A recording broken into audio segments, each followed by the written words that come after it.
Dee Blanchard. She seemed like the perfect mother, always smiling, always devoted. Her love for Gypsy Rose was famous. Everyone saw it. They saw a mother's endless sacrifice, a mother fighting for her sick child. She never complained. She was a hero to many. Her strength was an inspiration. People admired her. They wanted to help her. She made sure of that. Gypsy Rose was her whole world, or so Dee said. Gypsy was portrayed as terribly ill, so many sicknesses. Leukemia, they whispered. Muscular dystrophy, they claimed.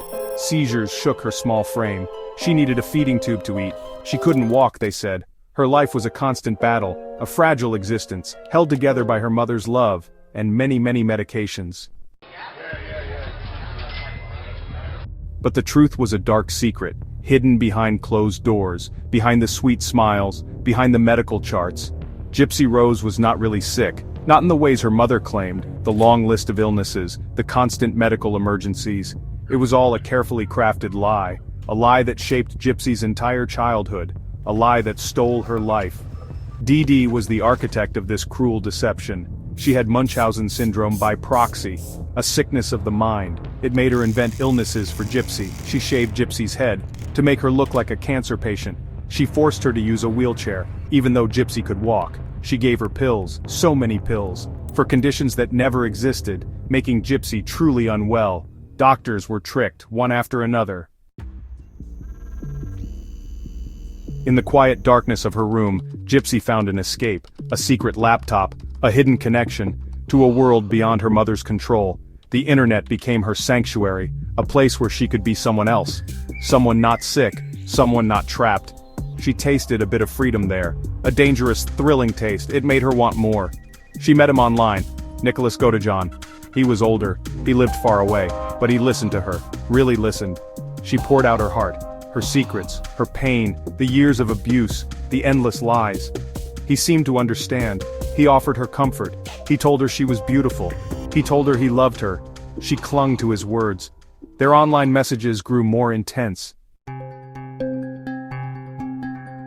The unthinkable act, a facade shattered. In June of 2015, the plan was set in motion. Nicholas Godejohn traveled to Missouri. He came to their little pink house, the house built on lies and charity.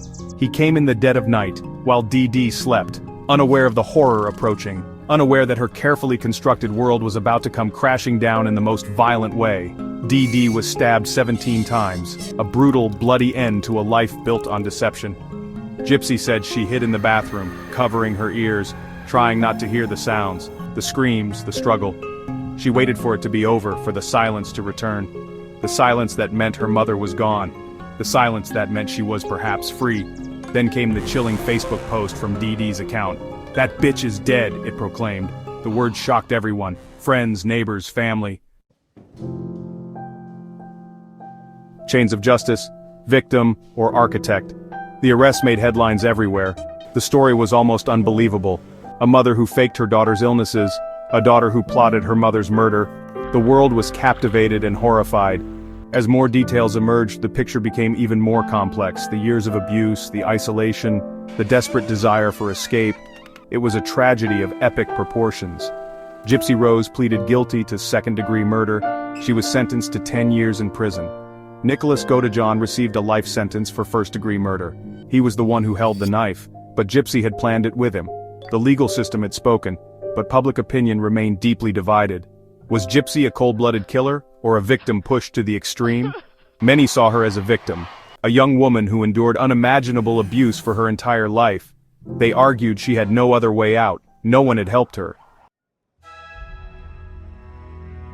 Beyond the bars, a life reclaimed, a future unwritten. Prison was another kind of cage, but it was also a place of change for Gypsy.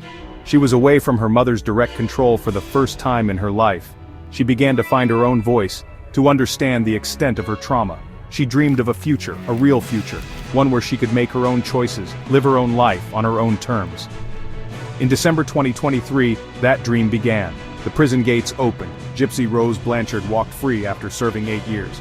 The world was watching again. She was older now, changed by her experiences, but with a spark of hope in her eyes. She stepped into a new reality, a reality filled with possibilities and also with challenges. So much had changed while she was inside. Life after prison is a journey. Gypsy has found love again. She married Ryan Scott Anderson, then divorced. Now, she is with Ken Urker, an old flame, and she is a mother. Her daughter, Aurora Reyna Urker, was born in December 2024. With every kiss, I heal my inner child, Gypsy shared.